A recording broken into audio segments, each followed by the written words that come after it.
This company's never been more profitable. You mean hugely profitable? I like it. DavePorter.com presents The Profitable Cleaner, a podcast on commercial cleaning sales and entrepreneurship. The one podcast that's not afraid to discuss real sales strategies with real cleaning professionals that produce real profits and real results.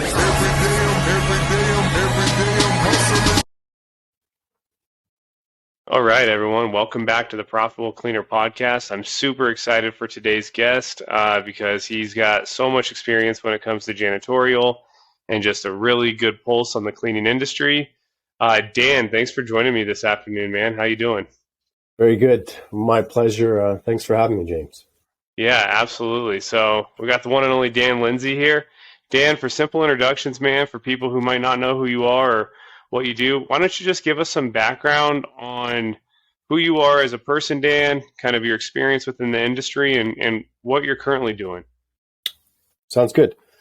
So I grew up in the industry. I started as a young lad. I was working with my mom, and I was kind of her personal custodian growing up. And I would work summers, weekends, and you name it. So I was raised by a single mom, and she was a property manager and needed me to come in and do the cleaning, do the grunt work. Let's just say that. And I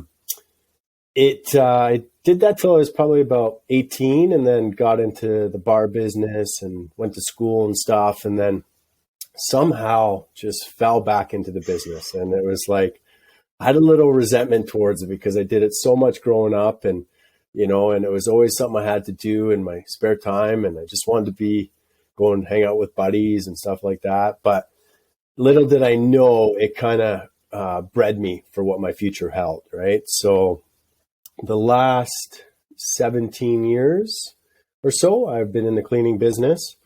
And I started by running a janitorial operation for about 1 million square foot building here in Calgary, Alberta. I think there's about 100 staff, and I was responsible for all the day-to-day janitorial operations, and did that for a few years. Then got into a sales role, did a little bit of consulting, and then ended up with a local company here, which was kind of my last stint, and worked for them for a few years. Then we were acquired by a very large contractor here in Canada, and I came on as their VP, and then eventually went up to a regional president, running basically half the country here in Canada for them.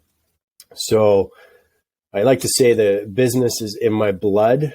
I was bred, and it's got me where I am today, and it's been a very, very big part of my life, and it's gave me a lot of opportunity, that's for sure. Absolutely, man. I love your story. I love the trajectory of where your career took you. But I think the one thing that keeps coming back to me, we've interviewed like over 50 people in this industry, and there's been one common thing. It's like this industry just draws me back, or I didn't mean to like stick in janitorial, but it stuck. What is it about this industry, man, that has kept you sticking around now for coming up on 2 decades? I wish I had that answer. I could probably make some money with that answer, but it's funny. I don't know if I've ever said this, but I'll share it with you. No problem. Is when I got to that kind of that corporate level, I applied for that job at Bow Valley, which was the big building that I managed, where I started my, I call it the corporate side of the career, because I got a BlackBerry with the role. And I didn't really know. They advertised it as facility maintenance, and I didn't really know it was cleaning.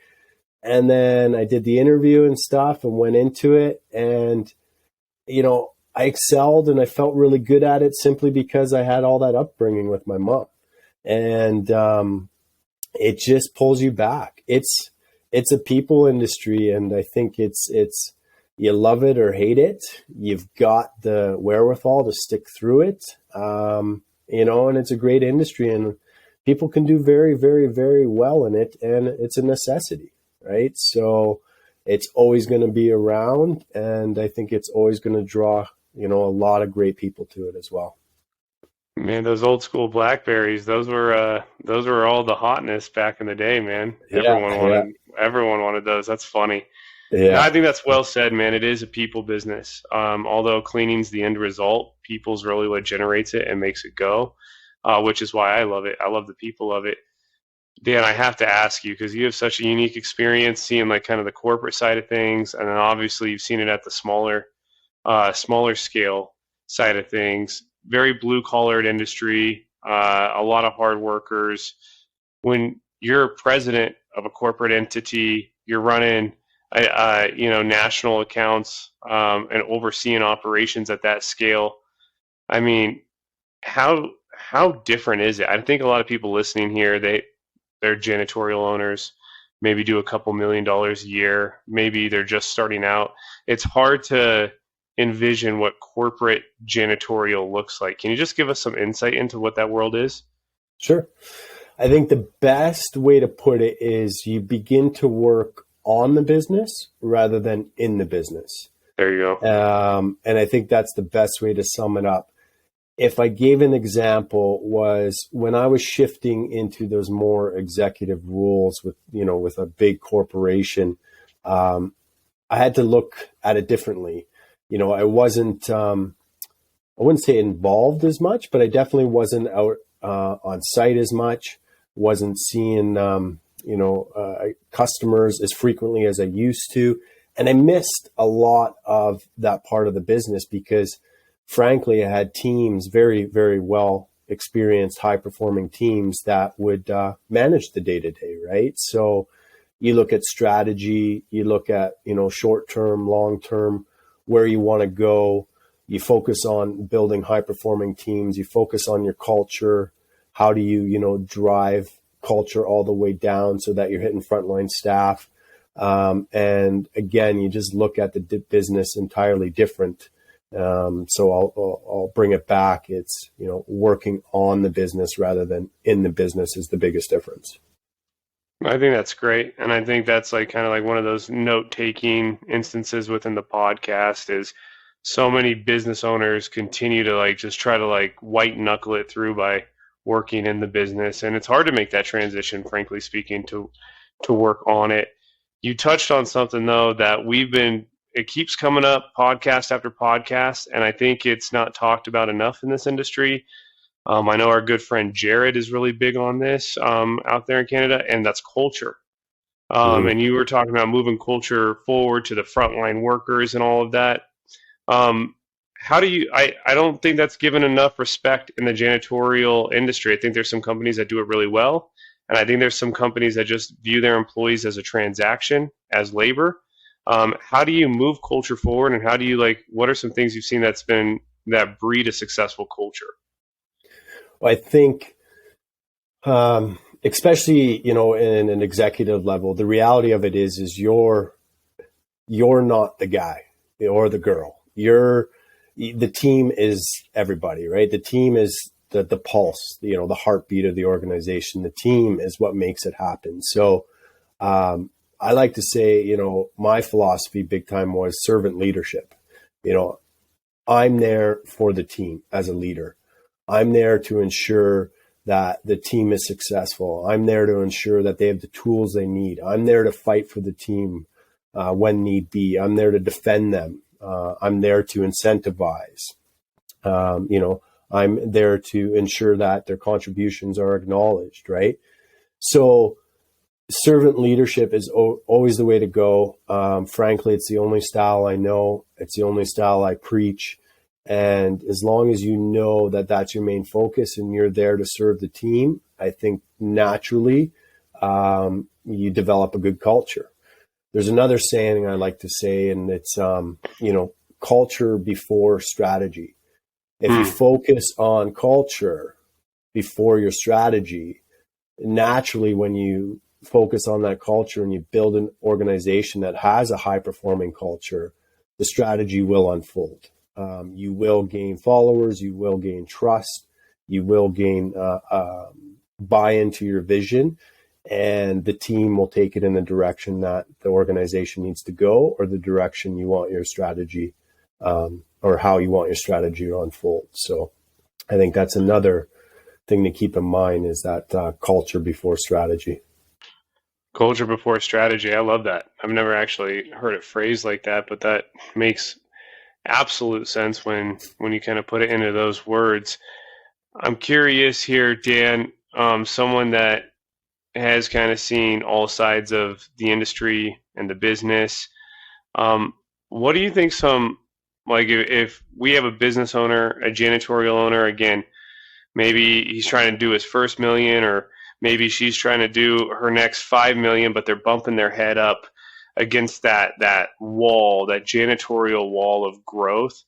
What are some shortcomings you see amongst janitorial owners that maybe that they should be aware of? And if you're bumping your head against like a wall right now, what are some things that maybe you would advise someone to do that might give them some sort of breakthrough? That's a common issue, is that scaling and getting over that hurdle, right? I think a big thing is, frankly, don't waste your time. Don't go after the business that you really don't have a chance to get. Don't focus your energy where you're going up against competition that, frankly, is going to beat you. That's the reality of it. And, if you're in tune enough, you know who those competitors are, right? Focus your efforts where the low-hanging fruit is. Focus on how you can get more business out of your current customers. Focus how you expand your service offering. Focus on referrals from your existing customers that, I like to say, have friendlies that can easily introduce you. I think, the bid game is a game that you should be practicing and you should be doing to gain experience, refine your proposals, refine your offering, understand what competitors are offering. But at the end of the day, if you're really trying to hit these milestones, I think you got to have a laser focused strategy of, who your buyers are and who you want to go after. Don't just throw darts. Be a bit more calculated on what you're going to go after, because there's lots of market, there's lots of business for everybody. Man, I love that. Don't go after the bids that you don't believe you're going to get. I think I see that happen a lot. There's these smaller shops that just kill it with other small office spaces, and it's like, go stack 50 of those, but then they'll try to do like a government bid or some multi-location walk or bid that involves a public walkthrough, and you have to be very transparent with all your employees' wages, and it just feels so out of scope to them. And it is out of scope. And then when you get one of those clients that's not ideal, it never there's always a learning curve there. And that learning curve can either be good and you can learn it and you can excel, or it can be bad and you burn that account. So I think that's really well said. You mentioned something, though, I think that's kind of underrated. I see a lot of companies do this. I'm curious to your experience in it. You said kind of like grow within your own like customers. I'm assuming what you meant by that is like, do you mean like expand services once you're in a facility, sell them other facility services? Like, do you have any experience in that, or like, what do you mean by that? Yeah, I think there's ways of getting in a facility and offering, added services such as, dishwashing, cleaning fridges out on a frequent basis, concierge type services, whatever it might be inside a facility. Let's say you get a deal, you get a contract, and you're the base janitorial contractor. Well, there's all kinds of tenants in these facilities. There's all kinds of added services that these tenants need. So it's putting together a campaign and putting together some sort of promotion that offers these, tenants or these individuals in these facilities a discounted rate, let's say, or a value add if they take X amount of services from an a la carte type menu, and offer that as being the base contractor.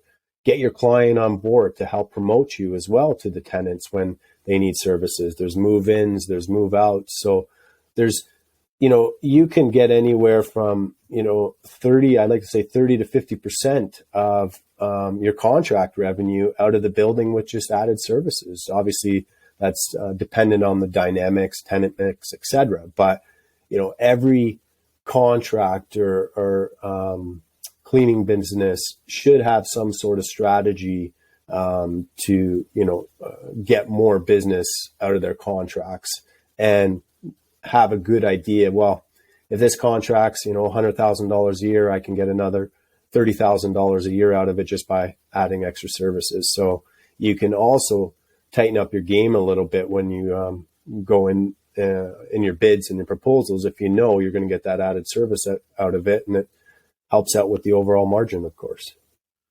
Man, I love that. So if you're listening to this right now, I'd ask yourself, like, okay, what other services do you offer? And then how can you speak to your clients about those? And then if you don't offer other services, where can you maybe look to develop some sort of service or skill set that you can offer something? Because it's so much easier to like expand your client's dollars versus going to get a cold client to spend their first dollar. Which brings me actually to my next question. You talked about friendlies, you talked about referrals. Again, something I think that can easily get overlooked. A lot of janitorial companies, though, they grow by just word of mouth, right? But it's kind of organic. It's not intentional. What would be a way like you would approach a friendly, or like how do you even start that conversation up with like a happy client? What would some advice be in that arena? The number one reason people don't get business is because they don't ask for the business. It's that simple. It's that simple. First of all, if they're friendly and they know you, you've got a good reputation, you know what you're capable of, it's as simple as that. Just ask for the business. It is amazing what will happen when you get the courage just to ask. That's all it takes. Man, it's really that simple, and I think it's that powerful. I used to go to this networking group that said, like, if you don't ask, you don't get, and I think that's the moral of that story right there. I want to kind of move forward here, Dan. I want to talk about a little bit of what you're kind of currently doing. I want to talk about some technology in the cleaning space.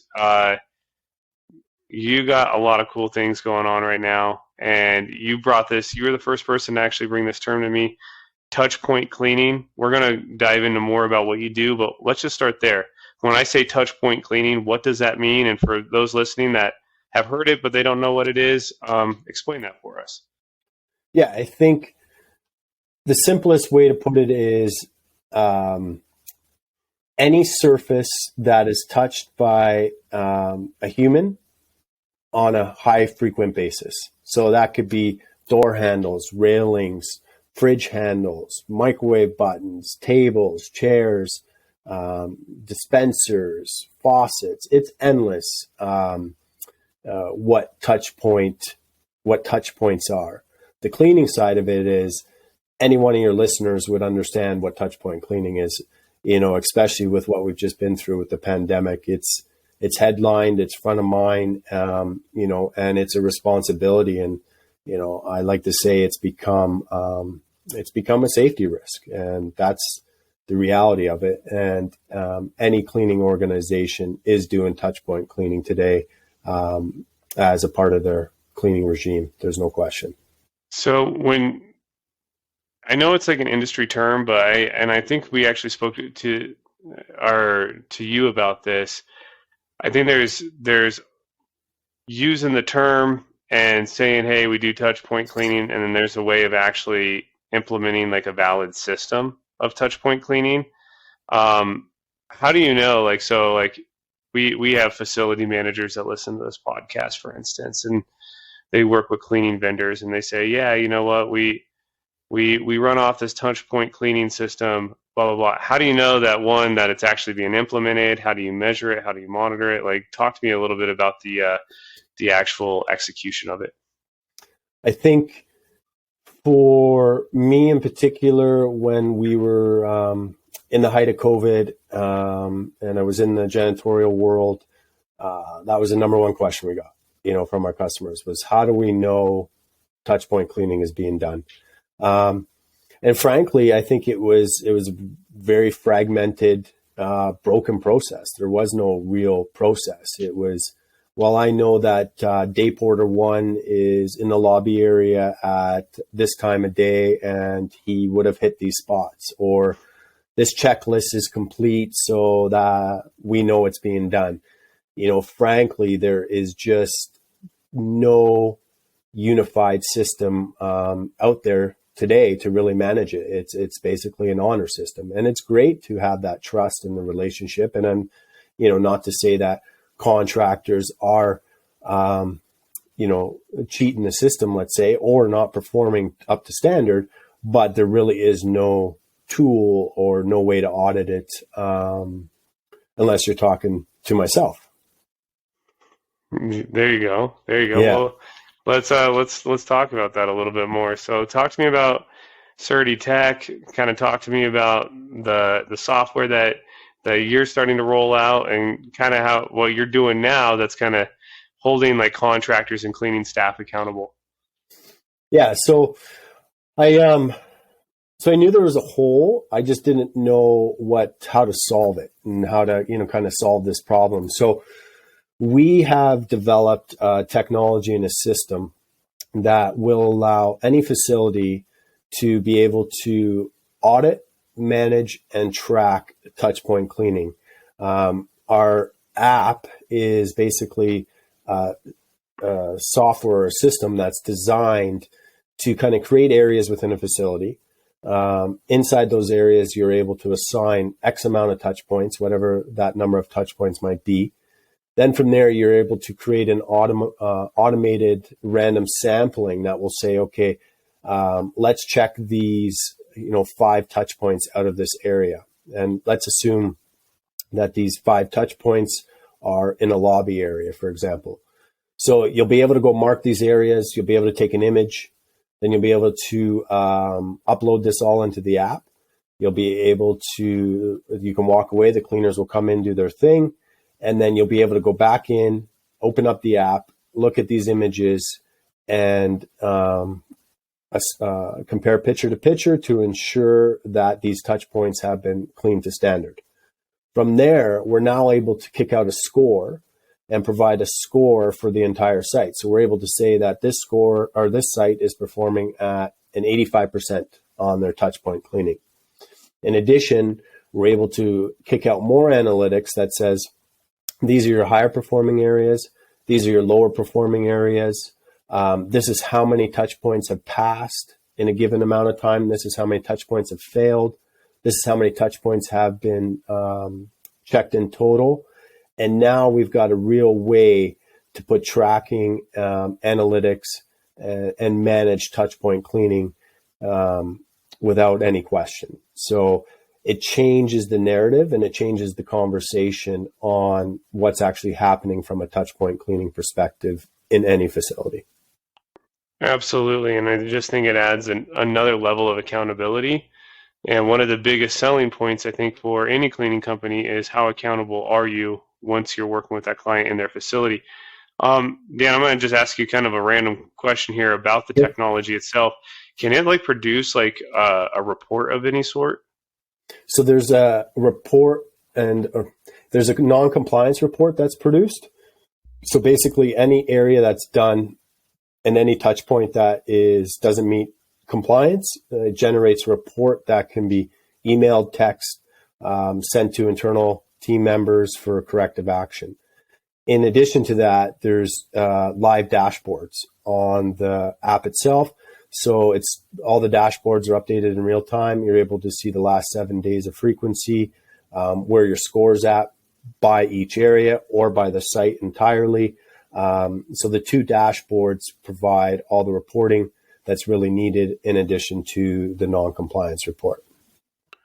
I just think it's so powerful. I love the statement, you can't manage what you can't measure. So being able to measure all of that and then being able to manage that.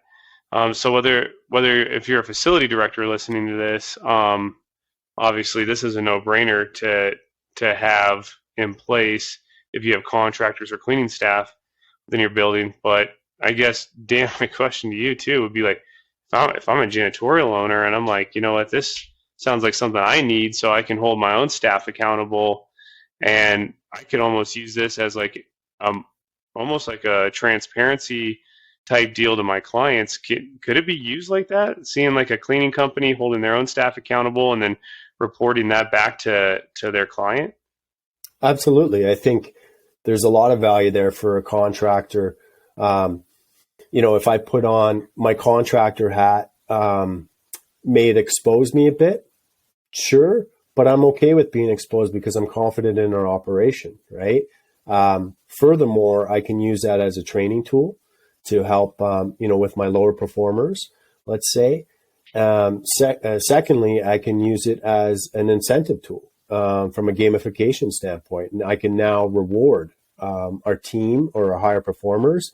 You can put stuff in place where it says, if you guys are performing at a 90% on the touch point cleaning, every month, then we will incentivize you this way. So I think that there's all kinds of ways that it can be worked into the operation.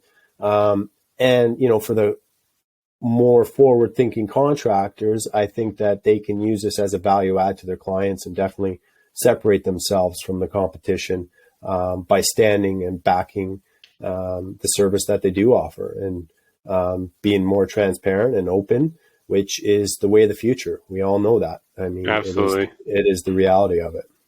Yeah, totally. I think you just nailed it right there. Is how can you separate yourself from the competition and make yourself stand out, especially when it's a noisy industry like janitorial can be, especially depending on your market. More and more, we're seeing cleaning companies separate themselves with technology through the sales process. And what I mean by that, like we just had a good friend. She's got a awesome little niche cleaning business, but she's been winning contracts because she's highlighting how she runs her inspection reports, like throughout her sales process. And like these facilities people are like, okay, I can get behind that. And then we have another company that we work with that crafts up a certain type of capabilities and cleaning report and kind of throughout their sales process talks about that. So more and more, like I'm starting to see technology being highlighted as a sales factor before they even get in the facility. And I think something like you have here could definitely be a selling factor here. Dan, talk to me, man. So I know you got touch point cleaning and you also got elevator maintenance. Talk to me about how those how those got connected and what you do in the elevator maintenance world. Yeah, so the elevator side of it was, it's just like anything. When you start something, things evolve, right? You start talking to people, you start communicating with your network. And, frankly, that's how I met you, James. And that's how I'm here today, right? It's just you talk to people, you leverage your network, and it's incredible what happens. So I was sharing Surety, the touchpoint cleaning app, with some colleagues and some, I'd like to say they're friends, definitely in the business. And they, the one gentleman in particular came from the elevator industry, and he's like, Dan, I think this can be something that's transferable to the elevator world. So I liked the idea, and, we started talking, and, we fast forward a few months later, we struck up a deal, and we started building an app that's just basically, it's crossing the finish line now. And this app allows facility managers to gain visibility on the elevator maintenance and all the elevator activity that's happening on site. When it was in the cleaning business, it's B2B sales. It's really that simple, right? For the most part, unless you're doing maid service or you have anything like that. But my world and my career was B2B. I know elevators are a pain point. I know that a lot of these building owners, property managers, they don't have the visibility on what's actually happening. They are fed information by these elevator contracts that says they did this. This is how many hours they spent. This is what's outstanding. This is what's completed, etc. There's nothing to feed them the information live. So we created this app that basically has a system where the technician can go in. We're able to download their service level agreement right into the app. The technicians can go in. They can complete the tasks per elevator. It tracks all the time, what tasks have completed, when it was completed, what tasks are on hold. We're able to track the hours, how many visits, etc. So now with this app, we provide property managers and building owners with visibility on exactly what's happening in their elevator maintenance world. I love it. I think it just makes too much sense. And I like the entrepreneurial spirit that you saw the opportunity, it got validated, and then here you are. And I think a lot of people listening to this can relate to that. Like, I mean, that's how a lot of us ended up in janitorial. We saw an opportunity, and here we are. For those of you guys listening that might be like, man, how the heck do I learn more about this? We're going to link everything up in the show notes below. We'll also have Dan's LinkedIn profile and all that linked there. Dan, I guess I'll just ask you straight up here, if there is like a commercial cleaner listening to this and they're interested in some of what you do in the touch point cleaning world, do they just reach out to you directly, or what's the best way to go about that? Yeah, absolutely. If you're going to include the info on the notes, then they can just reach out directly, and I'd be glad to help develop a program and see if it's the right fit for them, and make sure there's value there for them. Absolutely. By all means. Awesome. And I can tell you guys this, that Dan just knows his stuff, and he's got a very genuine approach. So I definitely, if you are interested in that, click the links below to connect with Dan. Dan, I have a few more questions for you, man, and I think this has been so incredibly valuable. Wow, one's more on the professional side, and one we're going to have some fun with. We'll start with the professional one first.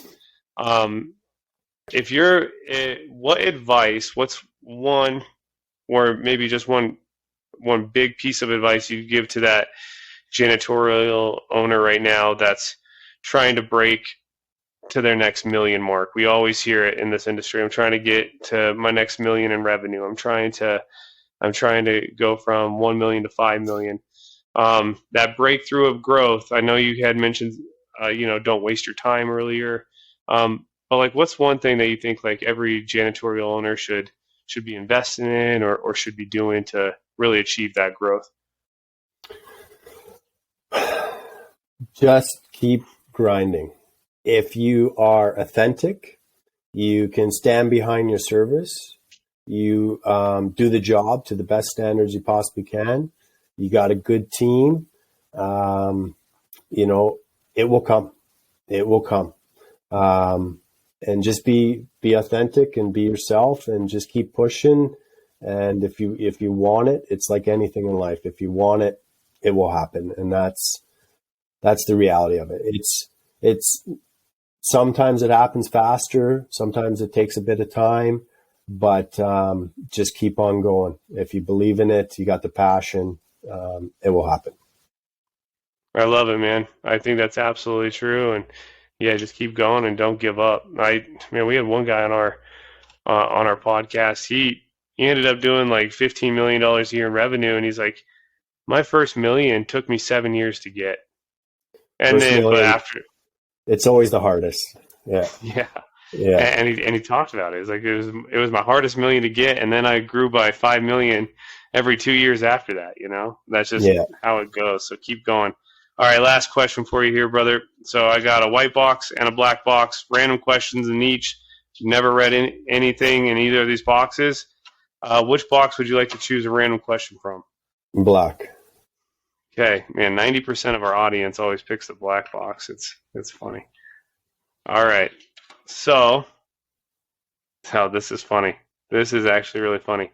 Dan, do you remember your first ever screen name or email? And if so, what was it? Email? My first ever email, I still have it. That's so funny. Yeah, it's a DNS222@hotmail.com. I send, like where you got to put in your email and you got to do this. I send all the junk I don't want to that email, and I probably have 30,000 emails sitting in there. It's ridiculous, right? That's so funny, man. But so you're trying to get a hold of Dan. Don't use that email. No, it doesn't get checked very often. That's for sure. That's so funny. Well, hey, man, I appreciate all the knowledge you have. I appreciate what you're doing for the industry. We'll definitely link everything up here in the show notes below. And listen, man, I'd love to have a second conversation with you and Angel on the call because I know he's got a plethora of questions. So thank you so much for joining us today. You bet. Thank you.